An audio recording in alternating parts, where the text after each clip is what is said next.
मुझे नहीं पता कि इसे कभी कोई पढ़ेगा भी या नहीं।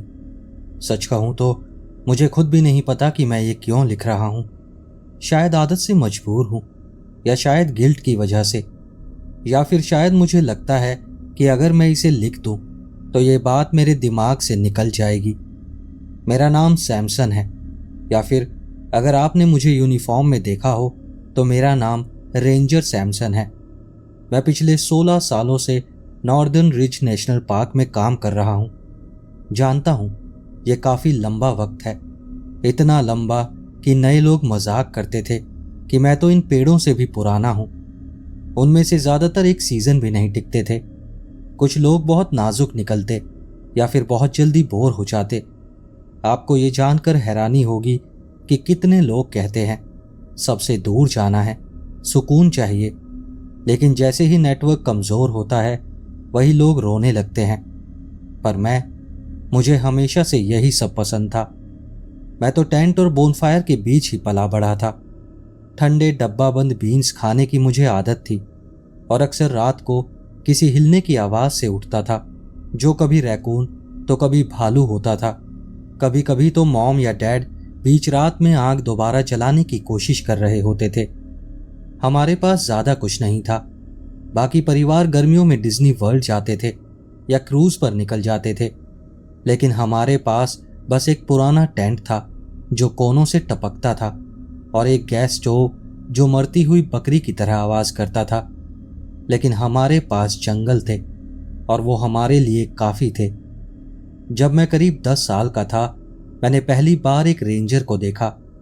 लंबा चौड़ा आदमी, सनग्लासेस लगाए हुए, हरे भूरे यूनिफॉर्म में ऐसे चल रहा था मानो पूरी दुनिया उसी की हो।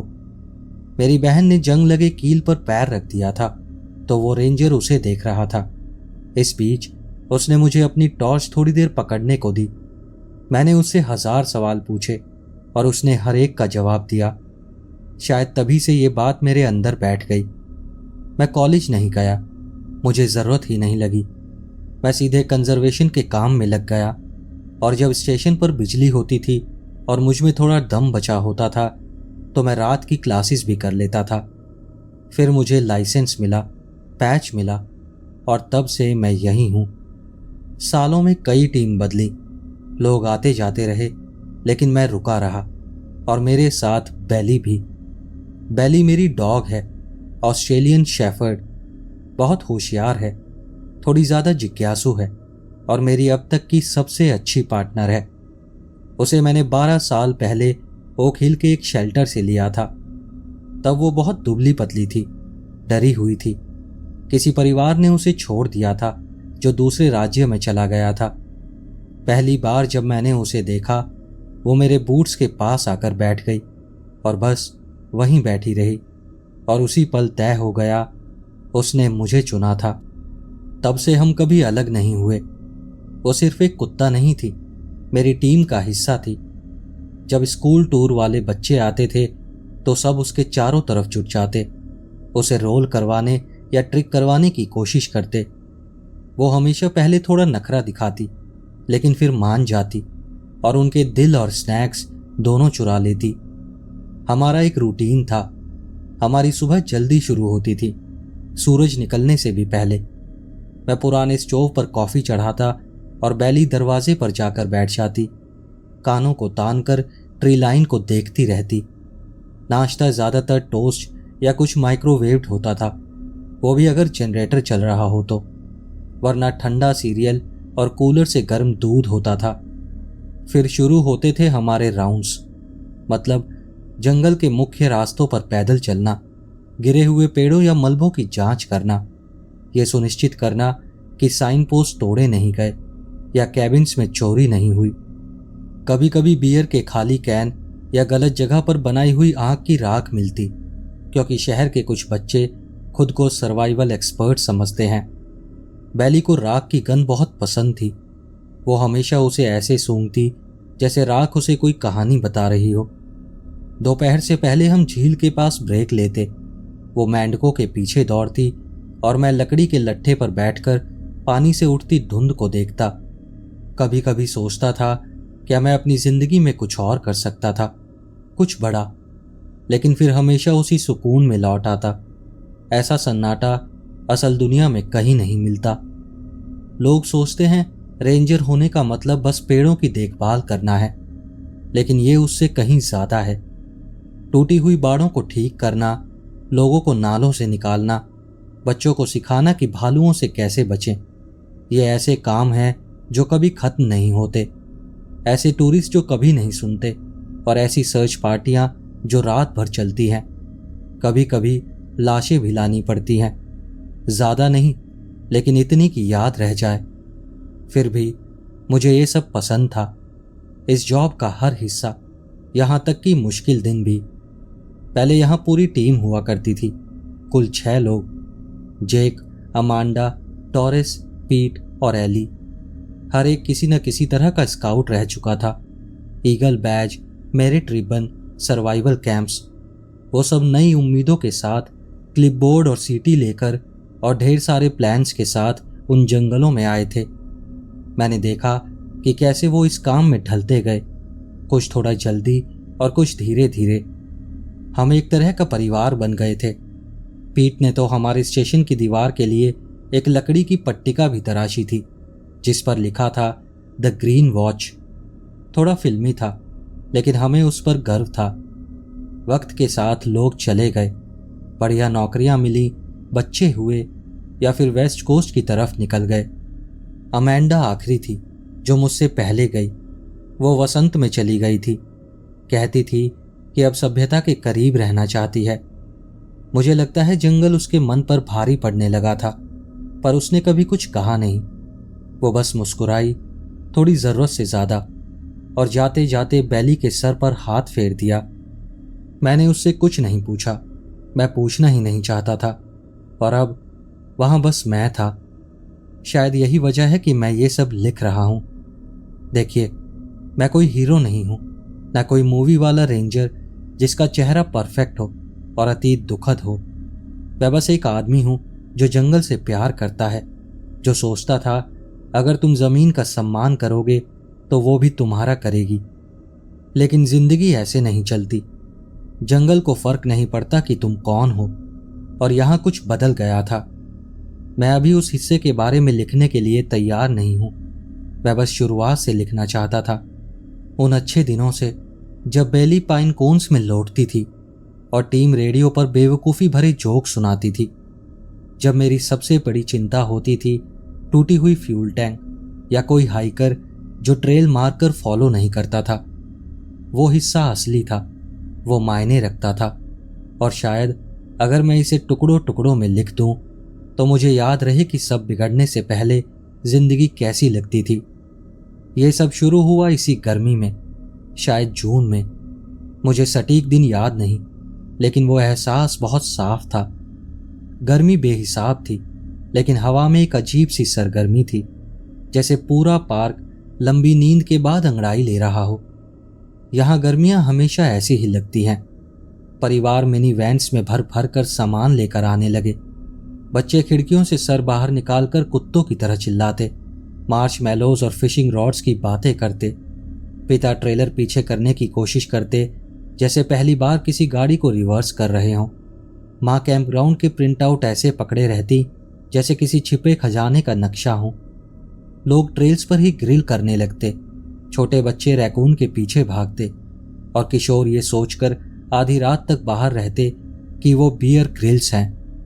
हम मजाक करते थे कि अगर हम रेंजर्स ना हों तो इन बेवकूफ़ों को कौन बचाएगा।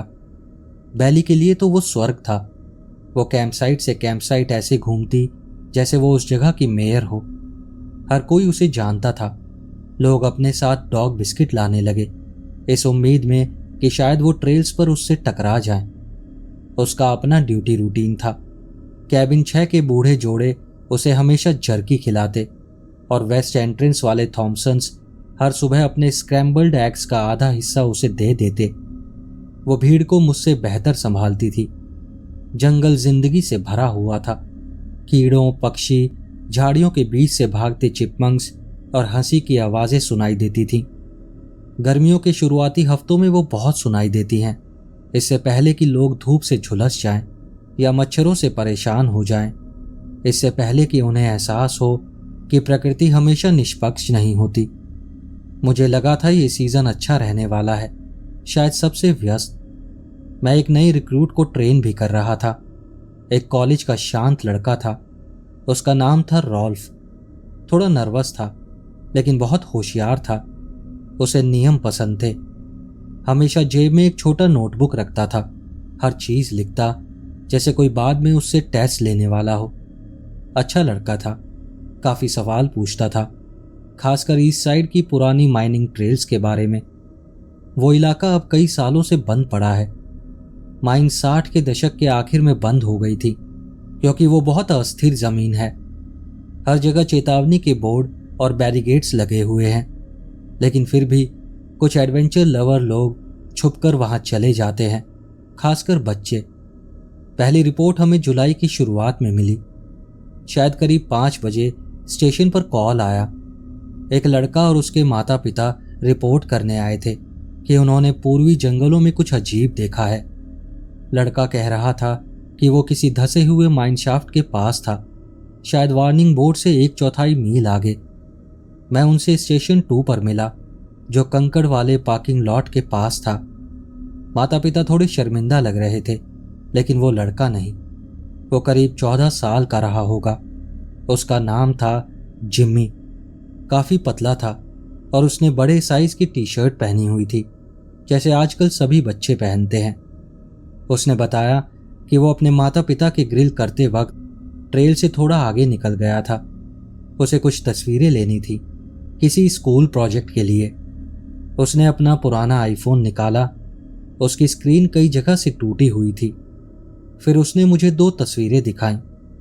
दोनों तस्वीरें धुंधली थीं, ज्यादा जूम की हुई थीं। ज्यादातर बस पेड़ ही दिख रहे थे, लेकिन दूसरी तस्वीर में फ्रेम के बीचों बीच कुछ था, लंबा, बहुत ज्यादा लंबा और बहुत पतला, जैसे हड्डियों पर खाल खिंच गई हो। वो 2 पेड़ों के बीच खड़ा था जो खुद 12 फीट ऊंचे थे। उसके हाथ थे, या कम से कम हाथ जैसी लंबी आकृतियां थीं, लेकिन जिसने मुझे सबसे पहले झटका दिया वो था उसका सर। वो असल में सर नहीं था, कुछ धातु जैसा था, जैसे कोई पुराना स्पीकर या सायरन का हॉर्न हो, बिल्कुल उन पुराने एयर रेड सायरन जैसा। वो तस्वीर देखते ही मुझे अजीब सा एहसास हुआ, लेकिन मैंने बात हंसी में टाल दी। मैंने कहा, कुछ भी हो सकता है, पुराना माइनिंग इक्विपमेंट होगा या रोशनी का धोखा होगा। फोन के कैमरे अंधेरे में अजीब नॉइज डाल देते हैं। माता पिता ने राहत की सांस ली। वो बस अपने कैंप साइट लौटना चाहते थे, लेकिन वो लड़का, वो बस मुझे देखता रहा, जैसे उसे पता हो कि मैं उस पर यकीन नहीं कर रहा। उनके जाने के बाद वो फोटो मेरे दिमाग में बार बार घूमती रही। शाम को जब मैं बेली को लेकर नॉर्दर्न रिज पर टहलने गया, तब भी वही तस्वीर मेरे दिमाग में थी। मैंने उस पर कोई आधिकारिक रिपोर्ट नहीं बनाई, बस लॉगबुक में लिख दिया, संभावित भ्रम या गलत पहचान। मैंने सोचा, बस एक बार की बात है। लोग जंगल में अजीब चीजें हर वक्त देखते हैं। कभी पेड़ अजीब एंगल में गिर जाते हैं, कभी जानवरों के निशान गलत समझे जाते हैं। उस पर किशोरों की कल्पना भी जोड़ दो तो बस एक और कैंपफायर स्टोरी तैयार हो जाती है। लेकिन ये एक बार वाली बात नहीं थी। 1 हफ्ते बाद फिर से रिपोर्ट आई, इस बार 2 कॉलेज स्टूडेंट्स की तरफ से, जो फायर वॉच ट्रेल के पास हाइकिंग कर रहे थे। उन्होंने बताया कि उन्होंने दूर कुछ देखा, लंबा, स्थिर और भूरे रंग का। पहले उन्होंने सोचा मूस होगा, लेकिन फिर उन्होंने देखा उसके पैर मूस जैसे नहीं थे और उसकी हरकतें भी किसी जानवर जैसी नहीं थी। उनके पास तस्वीरें नहीं थी। उन्होंने बस इतना कहा कि वो चीज वहीं खड़ी रही जब तक उन्होंने देखा, और फिर जैसे ही उन्होंने नजर हटाई वो गायब हो गई। फिर से मैंने बात टाल दी। मैंने कहा, वो थके हुए होंगे। अगस्त की दोपहर में 6 मील ऊपर की तरफ चढ़ाई करके देखो, अच्छों की आंखें धोखा दे देती हैं। फिर भी मैंने उसे नोटबुक में दर्ज कर लिया, और फिर ये बार बार होने लगा। हर कुछ दिन में अलग लोग, अलग जगह, लेकिन बयान एक जैसा, कुछ बहुत लंबा, शरीर का आकार गलत और दूर दिखाई दिया, हमेशा पुराने माइन वाले इलाकों के आसपास। कुछ के पास तस्वीरें थीं, उन सब में वही धुंधला आकार दिखता था। तस्वीरों से कुछ साबित नहीं किया जा सकता, लेकिन पूरी तरह झुटलाया भी नहीं जा सकता। धीरे धीरे वो कहानियां इंटरनेट पर फैलने लगी। Forums, Reddit threads, conspiracy blogs. एक पोस्ट में तो किसी ने उसे सायरन हेड कहा कि वो कोई पुरानी शहरी कथा है, लेकिन यहाँ की नहीं, शायद कहीं उत्तर में, कनाडा की तरफ। किसी को नहीं पता कि वो चीज़ हमारे जंगलों तक कैसे पहुंची, या पहुंची भी या नहीं। शायद बस बच्चों की कल्पना थी जो गलत बिंदुओं को जोड़ रही थी। लेकिन फिर भी उस पर लोगों का ध्यान गया और हाइकर्स ने अजीब अजीब सवाल पूछने शुरू कर दिए। हमें माइंस के पास और साइन लगाने पड़े, लेकिन लोगों ने परवाह नहीं की। आप किसी को कहो उस राक्षस को मत ढूंढो, तो बस वो वही करेंगे। तभी मुझे थोड़ी चिंता होने लगी, किसी मॉन्स्टर की नहीं, बस उन जंगलों की खतरनाक हकीकत की। वो पुराने शाफ्ट इतने गहरे हैं कि कोई गिर जाए तो पूरा निकल जाए। जंग लगे माइनिंग मशीनें, पत्थर जो हल्के दबाव में भी टूट जाते हैं। पहले भी चोटें लगती थी, किसी का पैर मुड़ जाना, घुटना टूट जाना, कभी कभी उससे भी बुरा। लेकिन इस बार कुछ अलग लग रहा था। ऐसा लग रहा था जैसे कोई मुसीबत पेड़ों के बीच से आ रही हो, ऐसे बूट्स पहनकर जो उसके पैरों के लिए बहुत बड़े हों। तब मुझे पता नहीं था, लेकिन वो पहली फोटो, वो धुंधली आकृति जो माइन ट्रेल की परछाइयों में ऊंची खड़ी थी, वही शुरुआत थी। जैसे किसी लंबी कतार में पहला डोमिनो गिरता है और हम बस उसकी आवाज सुनना शुरू ही कर रहे थे। कुछ समय तक सब ठीक था। सायरन हेड की कहानी तेजी से फैल गई। हमने उसे शुरू नहीं किया था, पर उसे रोकने की भी कोशिश नहीं की। लोग ऑनलाइन उस जगह को सायरन हेड पार्क कहने लगे और बात आग की तरफ फैल गई। कुछ छोटे रेंजर्स तो इस सायरन हेड वाली अफवाह के साथ थोड़ा खेलने भी लगे। पुरानी जंग लगी सायरन की तस्वीरें ट्रेल्स पर खींचते और इंस्टाग्राम पर कैप्शन डालते, आज कुछ अजीब सुना, और साथ में एक भूत वाला इमोजी। मुझे ये सब खास पसंद नहीं था, लेकिन मैं समझ सकता था। ज्यादा ध्यान मतलब ज्यादा टूरिस्ट, और ज्यादा टूरिस्ट मतलब ज्यादा पैसा। स्टेशन को आखिरकार नई ट्रेल रेडियो की बैटरियां मिल गईं और बैली को मिला एक नया हार्नेस जिस पे उसका नाम भी लिखा था। वो बहुत खुश थी, खुद को एक ऑफिशियल रेंजर जैसा महसूस कर रही थी। उस महीने रिकॉर्ड भीड़ आई थी। पूरा कैंपग्राउंड लोगों से भरा हुआ था। पार्किंग लॉट खचाखच थे। वाटरफॉल टूर के लिए वेटिंग लिस्ट तक बन गई थी। मैंने कभी जंगल को इतना जिंदा नहीं देखा था। बच्चों की हंसी, टीनेजर्स एक दूसरे को मॉन्स्टर हंटिंग पर जाने की हिम्मत देते हुए, और परिवार बॉनफायर के पास मार्शमेलो सेकते हुए, जैसे यहाँ कुछ भी बुरा कभी हो ही नहीं सकता। नए रिक्रूट्स को ये सब बहुत रोमांचक लग रहा था। अधिकतर अपने 20s में थे, कॉलेज से तभी तभी निकले थे। उन्हें शायद उम्मीद थी कि यहाँ दिन भर बस बोरिंग फाइलें और पेपर वर्क होगा, लेकिन अब उनके पास कहानियां थीं, एक्शन था, थोड़ा खतरा था। वो ज्यादा मुस्कुराने लगे थे, बातें भी तेज करने लगे थे, लेकिन वो सब ज्यादा दिन नहीं चला। पहला हादसा तो मामूली लगा। पुराने क्लिफसाइड ट्रेल पर एक आदमी का पैर मुड़ गया था। वहां ऊपर का इलाका वैसे भी ढीले पत्थरों से भरा है। हमने उसे बस लापरवाही माना, सोचा किसी के भी साथ हो सकता था। लेकिन दूसरा हादसा समझाना मुश्किल था। एक औरत रात के बीचों बीच स्टेशन 3 में भागी चली आई। उसकी हालत देखकर लग रहा था कि वो कई दिनों से सोई नहीं थी। वो कह रही थी उसके टेंट को किसी ने फाड़ दिया। भालू नहीं था, ये बात वो यकीन से कह रही थी। टेंट पर कट साफ और सीधा था, जैसे किसी चाकू से फाड़ा गया हो, लेकिन जमीन से बहुत ऊपर, जहां तक कोई जानवर पहुंच ही नहीं सकता। फिर भी हमने ज्यादा ध्यान नहीं दिया। कभी कभी कैंपर्स ज्यादा पी लेते हैं और चीजें सुन लेते हैं। कभी कभी रैकून अजीब तरह से खुदाई करते हैं। लेकिन फिर पालतू जानवर गायब होने लगे। पहले एक बिल्ली जिसे रात में ट्रेलर के बाहर बांधकर छोड़ा गया था, फिर एक बीगल जो हमेशा घूमकर लौट आता था, फिर 2 कुत्ते पार्क के 2 अलग हिस्सों से एक ही रात में गायब हो गए। हमें उनमें से एक का पट्टा मिला, पेड़ से बंधा हुआ और बीच से चबाया हुआ। तभी से मैंने बैली को अपने पास रखना शुरू कर दिया, लेकिन उसे ये बिल्कुल पसंद नहीं आया। वो तो आगे दौड़ने, क्लीयरिंग्स चेक करने और फिर मेरे पास लौटकर मुझे धक्का देने की आदी थी, जैसे जंगल की वो खुद बॉस हो। अब मैं उसे पट्टे में रखने लगा, यहां तक कि खुले ट्रेल्स पर भी। वो झगड़ती नहीं थी, लेकिन उसकी नजरें मुझसे पूछती थीं, मुझे पट्टे में क्यों बांधा है। और फिर लोग गायब होने लगे। शुरुआत में बस कुछ घंटों के लिए। हाइक से लौटती फैमिलीज में से एक सदस्य कम हो गया, फिर एक पूरा परिवार गायब हो गया। 4 लोग। उनका टेंट अब भी बंद था, खाना छुआ तक नहीं गया था, रेडियो साइलेंट था। हमने उन्हें उसी दिन ढूंढ लिया। वो लोग कैंपसाइट से 1 मील दूर एक पेड़ के नीचे बैठे हुए थे, एकदम चुपचाप। 2 को याद ही नहीं था कि वो वहां कैसे पहुंचे।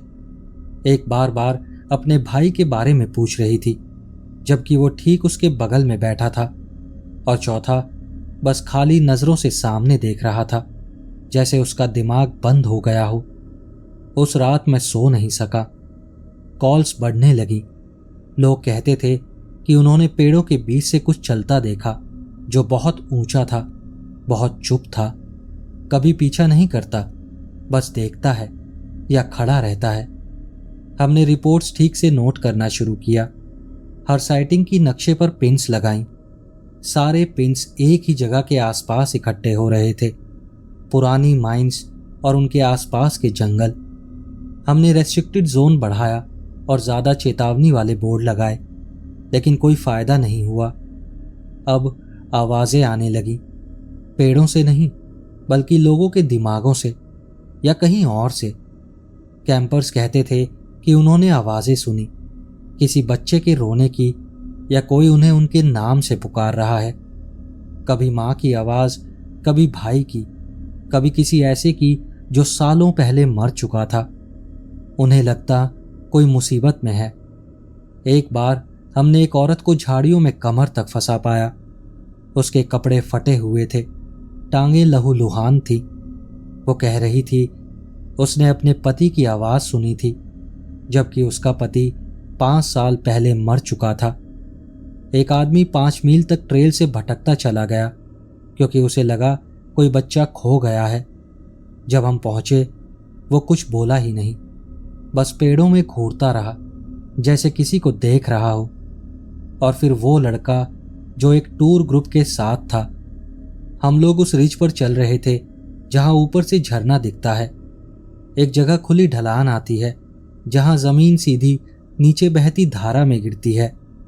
मैंने शायद 10 सेकंड के लिए अपनी पीठ घुमाई होगी। अगले ही पल बैली भौंकने लगी और फिर आधा ग्रुप चिल्लाने लगा। एक लड़का सीधा किनारे से नीचे उतर गया, जैसे उसे दिखा ही ना हो कि वहां कुछ नहीं है, जैसे उसके अंदर से किसी ने स्टॉप का बटन निकाल दिया हो। वो सीधा पानी में गिरा। मैं भागा, बैली उससे भी तेज भागी।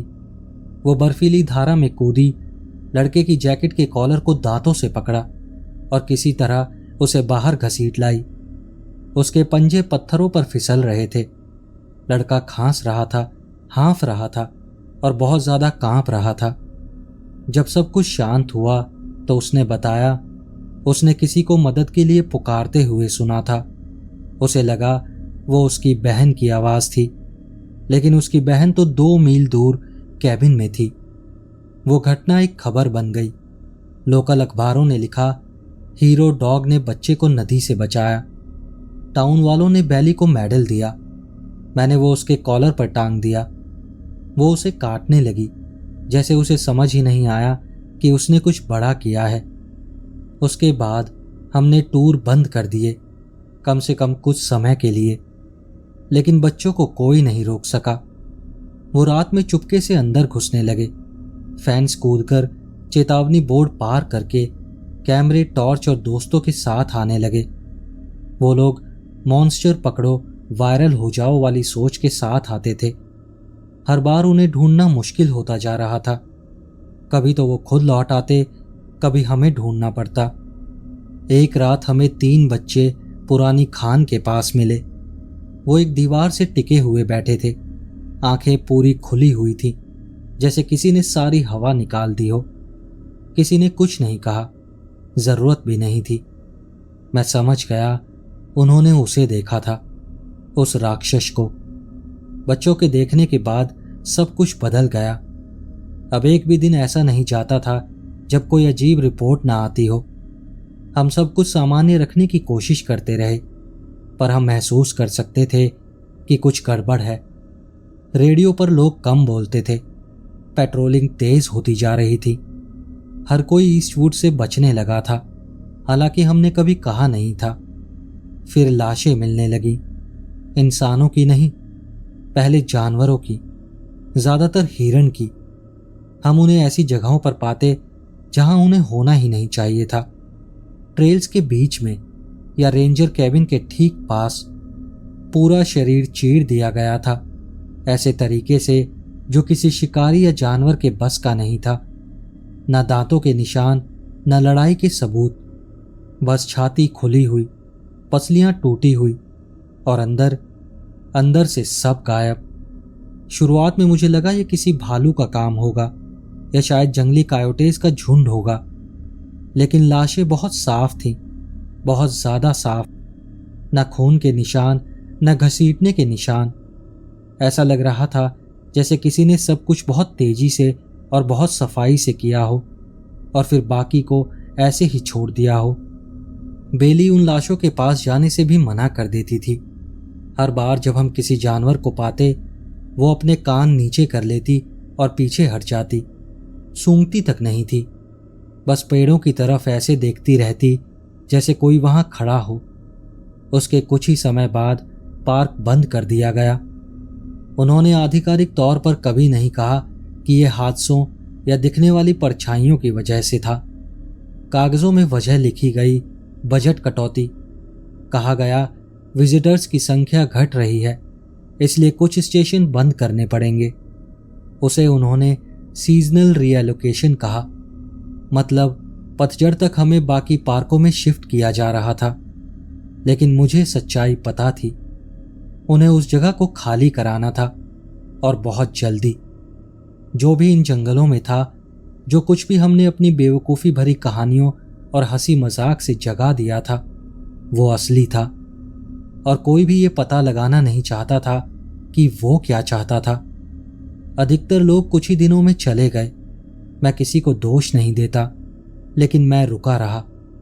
ऐसा नहीं था कि मुझे लगता था कि मैं वहां कुछ ठीक कर सकता हूं, बस मैं उस जगह को ऐसे छोड़ नहीं सकता था। वो मेरा घर था पूरे 16 सालों से। मुझे हर ट्रेल, हर पेड़, हर मोड़, नदी की हर करवट याद थी। बिना अलविदा कहे जाना सही नहीं लगता था। मैंने खुद आखिरी क्लीनअप का जिम्मा लिया। मैंने बस 2 हफ्तों का वक्त मांगा।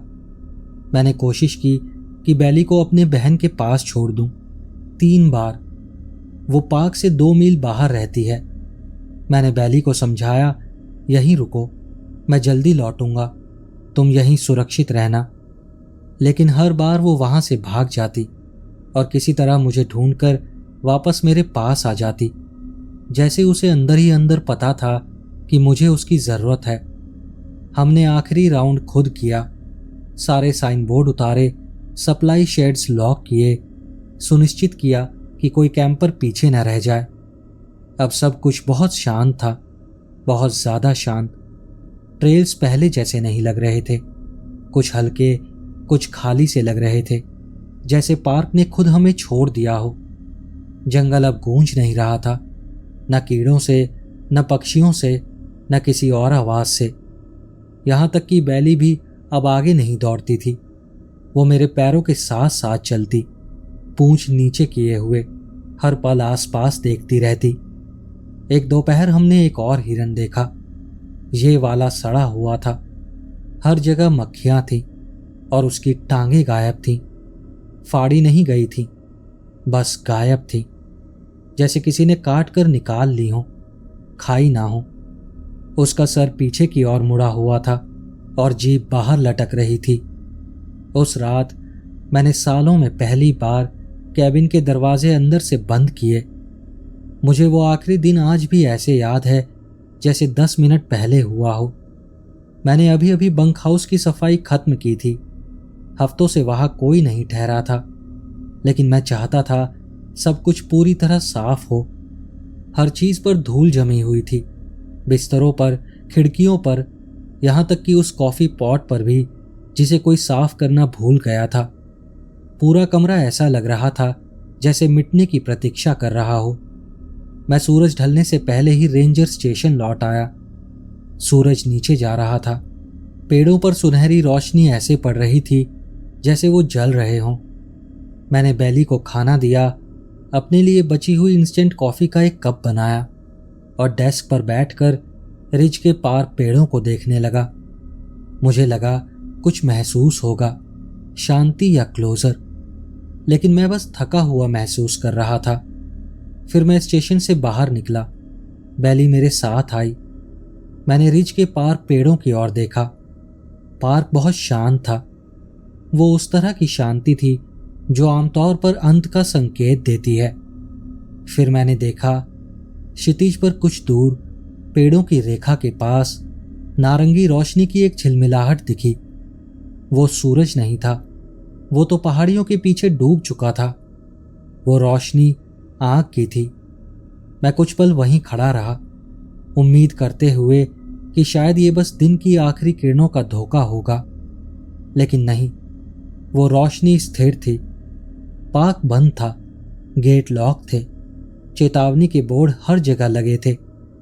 वहां किसी को नहीं होना चाहिए था, कम से कम आग जलाते हुए तो बिल्कुल नहीं। मैंने स्टेशन की ओर मुड़कर चाबी और टॉर्च उठाई और ट्रक में बैठा। बैली बिना कुछ कहे पैसेंजर सीट पर चढ़ गई। वो विंडशील्ड से उस रोशनी को देख रही थी। आग हमसे ज्यादा दूर नहीं थी। मैं सर्विस रोड के साथ साथ रिज पर गाड़ी धीरे धीरे चला रहा था ताकि ट्रक की आवाज ज्यादा ना गूंजे। पुराने क्वारी जंक्शन के पास मोड़ आते ही वो रोशनी अब साफ दिख रही थी। एक छोटी सी कैंप फायर रास्ते के ठीक किनारे पर। मैंने कहा, तुम्हें यहां नहीं होना चाहिए। वो उछला और पलटकर मेरी ओर देखा। एक पल के लिए लगा वो भाग जाएगा। मैंने कहा, भागो मत, तुम मुसीबत में नहीं हो, बस ये बताओ यहां क्या कर रहे हो। उसने बैली की ओर देखा और फिर मेरी ओर। आप रेंजर हैं? मैंने कहा, हाँ, मेरा नाम रेंजर सैमसन है। वो थोड़ा हिचकिचाया और फिर बोला, मैं जिम्मी हूं। मैंने एक कदम आगे बढ़ते हुए उसके कैमरे की ओर देखा। स्कूल प्रोजेक्ट शूट कर रहे हो क्या? उसने सर हिलाया। नहीं, मैंने ही वो पहली तस्वीरें पोस्ट की थी, उस चीज की, 6 महीने पहले। मैंने कहा, हाँ, मुझे याद है। फिर उसने कहा, लोगों ने ऑनलाइन मुझे चुनौती दी थी। उन्होंने कहा कि मैं झूठ बोल रहा हूं, वो तस्वीरें फेक हैं। मैं बस उन्हें गलत साबित करना चाहता था। तो तुमने सूखे जंगल में आग जलाई, एक पुरानी खान के पास टेंट लगाया और फिर छिपकर शूटिंग शुरू कर दी। जिमी ने नजरें नीचे कर ली। मुझे लगा कोई फर्क नहीं पड़ेगा, पार्क तो वैसे भी खाली है। मैंने कहा, फर्क पड़ता है। तुम खुद को चोट पहुंचा सकते थे या उससे भी बुरा हो सकता था। वो कुछ नहीं बोला। वो काफी थका हुआ लग रहा था। मैंने सोचा, अगर मैं उसे ढूंढ लूं और कैमरे में कैद कर लूं तो शायद सब कुछ रुक जाएगा। लोग मुझ पर यकीन कर लेंगे और फिर कोई उसे नहीं छेड़ेगा। मैंने माइंस की दिशा में देखा। ट्रेल नीचे झाड़ियों और घने पेड़ों में उतर रही थी। वो हिस्सा हमेशा अंधेरे में रहता था, दिन के वक्त भी। मैंने पूछा, कुछ मिला? कल रात मैंने कुछ सुना था, लेकिन वहीं रुका रहा। मैंने कहा, अच्छा किया। तभी बेली ने आग के पास जमीन सूंघी और उसके बगल में बैठ गई। जिमी ने उसके कानों के पीछे खुजाया। फिर मैंने पूछा, तुम्हारे पास कोई सवारी है? नहीं, मैं मेन रोड से पैदल आया हूं। मैंने अपनी बाइक रेंजर गेट के पीछे छोड़ दी थी। फिर मैंने उसे समझाया कि अब निकलने का समय है। बिना ज्यादा बहस के वो भी मान गया। उसने अपनी पानी की बोतल से आग बुझाई, कोयलों पर मिट्टी फेंकी। मैं इंतजार करता रहा जब तक वो टेंट जिप कर रहा था। फिर मैं उसे ट्रक तक ले आया। अब सूरज लगभग जा चुका था। सड़क पर सुनहरी किरणों की लंबी धारियां पड़ रही थीं और माइंस के ऊपर के आसमान में तेजी से अंधेरा हो रहा था। जिमी पिछली सीट पर बैठा था और बेली उसके बिल्कुल पास झुक गई थी, जैसे उसने उसे पहले ही माफ कर दिया हो। मैंने चाबी घुमाई, इंजन गरजा और धीरे धीरे ट्रक नीचे उतरने लगा। टायरों के नीचे बजरी की किरकिराहट गूंज रही थी। जैसे ही हम उस मोड़ पर पहुंचे जहां पुरानी खान का रास्ता पड़ता है, मैंने उसे देखा। वो पेड़ों के किनारे खान के पास खड़ा था, बिल्कुल स्थिर, बिल्कुल खामोश। उसका ढांचा ऊंचा और असामान्य रूप से पतला था, जैसे कोई चीज इंतजार कर रही हो। उसका सर बिल्कुल अलग था, एक पुराना जंग लगा सायरन जहां चेहरा होना चाहिए था, थोड़ा आगे झुका हुआ, जैसे जमीन के नीचे किसी आवाज को सुन रहा हो। उसकी धातु मटमैली थी, जगह जगह पर पड़ी हुई जंग से भरी हुई थी। ऐसा लगता था जैसे वो वहां दशकों से खड़ा हो। वो हिला नहीं, सिर्फ खड़ा था, जैसे वो हमेशा से उस जगह का हिस्सा रहा हो। मैंने फिर पीछे मुड़कर नहीं देखा। देखने के लिए कुछ बचा ही नहीं था, और अगर कुछ किया भी जा सकता तो भी शायद बेकार होता। मैंने अपना ध्यान सड़क पर टिकाए रखा, ट्रक को धीरे धीरे उन आखिरी मोड़ों से निकालने लगा जहां पेड़ करीब आकर रास्ता निकलने लगते हैं। बेली एक बार सीट पर हिली, पर उसने आवाज नहीं निकाली। रियर व्यू मिरर में लड़का चुपचाप बैठा था। उसका चेहरा फीकी रोशनी में बिल्कुल सफेद लग रहा था। हम बिना रुके गेट पार कर गए। पीछे रह गया वो आंख का धुआं, रेंजर स्टेशन, वो खान और वो चीज जो वहां खड़ी थी। आज भी जब आंखें बंद करता हूं, वो आकृति साफ दिखाई देती है। वो छवि मेरे दिमाग से कभी नहीं जाती। वो बहुत सच्ची थी, बहुत गलत भी थी, लेकिन वो कोई रोशनी का धोखा नहीं था, ना ही कोई धुंधली तस्वीर थी। वो चीज ऐसी लगती थी जैसे कोई चीज हो जो बहुत पहले दबाई गई थी और अब जमीन से ऊपर निकल आई थी। उस रात के बाद मैं कभी वापस नहीं गया, पर मैं अब भी उसके बारे में सोचता हूं। वो चीज क्या कर रही थी, या शायद अब भी क्या कर रही है। वो जंगल मेरे अंदर से कभी नहीं निकल पाया। लोग कहते हैं तुम आदमी को जंगल से निकाल सकते हो, पर जंगल को आदमी से नहीं। मैं पहले उस पर हंसता था। मुझे लगता था ये बस एक कहावत है, लेकिन अब समझता हूं इसका मतलब कुछ और था। उस रात मैं पार्क छोड़ आया, अगले दिन नहीं लौटा, ना अगले हफ्ते। चाबियां भी डाक से भेज दी। वो वर्दी फिर कभी नहीं पहनी। ट्रक महीनों तक मेरे घर के बाहर खड़ा रहा और फिर मैंने उसे बेच दिया। बेली अब भी हर बार जोश में आ जाती है जब मैं बूट्स पहनता हूं। शायद उसे लगता है कि हम फिर से बाहर निकल रहे हैं, पर हम नहीं जा रहे, कम से कम वहां तो नहीं। पार्क कुछ महीनों के बाद फिर से खुल गया। उन्होंने माइंस का जिक्र ब्रोशर से हटा दिया, अच्छे बाड़े लगाए और पार्क का नया लोगो बनाया, पर मैं अब भी नजर रखता हूं। नया हेड रेंजर कभी कभी मुझे मेल भेजता है, हिरणों के झुंड की तस्वीरें, मौसम की रिपोर्ट या कभी कभी कोई अजीब सवाल। जब किसी ट्रेल कैमरा पर कुछ अनजान चीज दिख जाती है, वो जानता है मैंने क्या देखा था। मैं अब रेंजर नहीं हूं, वो चैप्टर खत्म हो चुका है और उसे स्वीकार करने में एक तरह की शांति है। पर मैंने जो देखा वो मैं कभी नहीं भूला। सिर्फ पेड़ों में वो आकृति नहीं, या ट्रक की पिछली सीट पर बैठा लड़का नहीं, बल्कि वो एहसास कि मैंने किसी ऐसी चीज को देखा जो इस दुनिया का हिस्सा होनी ही नहीं चाहिए थी। Siren head. जोर से बोलो तो अजीब लगता है, जैसे किसी कॉमिक बुक का नाम हो या किसी कैंपफायर की कहानी हो, पर मैंने उसे अपनी आंखों से देखा था और ऐसी चीजें भूली नहीं जाती। नौकरी छोड़ने के बाद मैंने बहुत वक्त नक्शे देखने में बिताया, सिर्फ उसी पार्क के नहीं, पूरे देश के जंगलों के। ऐसी चीजें पढ़नी शुरू की जिन पर पहले कभी ध्यान नहीं दिया था। पुराने शिकारी फोरम्स, क्रिप्टिड थ्रेड्स, लापता लोगों के डेटाबेस। जितना ज्यादा पढ़ा उतना एहसास हुआ हर जगह हर नाम अलग था, पर डर वही था। फिर एक पुराना दोस्त संपर्क में आया। वो भी कभी रेंजर था, कैस्केड्स के पास कहीं उत्तर में।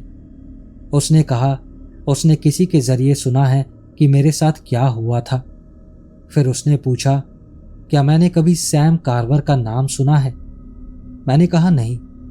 पता चला सैम कार्वर कोई रेंजर नहीं है, वो कुछ और है। कैसा, ये कोई ठीक से नहीं कह सकता। वो वैज्ञानिक नहीं है, न ही वो कोई सैनिक है, पर उसने अपनी जिंदगी उन चीजों को समझने में समर्पित की है जो हमारी किताबों में फिट नहीं बैठती। मेरे दोस्त ने बताया कार्वर पैटर्न ट्रैक कर रहा है, गायब हुए लोग, अजीब साइटिंग्स, यहां तक कि पुरानी फैक्ट्रियों के पास पकड़ी गई अनजानी फ्रीक्वेंसीज। उसके पास दशकों पुराने रिकॉर्ड्स हैं, पिन से भरे हुए मैप्स हैं जो आधे देश में फैले हुए हैं, और उनमें बार बार सायरन हेड जैसी चीजें नजर आती हैं। मैंने अब तक कार्वर से मुलाकात नहीं की है, पर मेरे पास समय और जगह है। यह कोई सरकारी मिशन नहीं है, कोई वर्दी नहीं है, पर मेरे दोस्त के अनुसार कार्वर के पास जवाब है, या कम से कम बेहतर सवाल है। तो मैं जा रहा हूं। मुझे नहीं पता ये सफर कहां खत्म होगा या कुछ बदलेगा भी या नहीं। मैं बस ये जानना चाहता हूं मैंने जो देखा था वो क्या था, और क्यों वो माइंस के पास उन जंगलों में खड़ा था जहां आज भी बच्चे कैमरे और लंच बॉक्स लेकर घूमते हैं। अभी बस इतना ही कह सकता हूं। बैग पैक है, कुत्ता दरवाजे के पास तैयार है, और सामने एक लंबी सड़क है। शायद कभी वापस आकर बाकी कहानी लिखूंगा, शायद नहीं, पर एक बात पक्की है, इन जंगलों में जो दिखाई देता है उससे कहीं ज्यादा छिपा है, और वहां बाहर कई ऐसी चीजें हैं जिन्हें कभी समझाया नहीं जा सकता।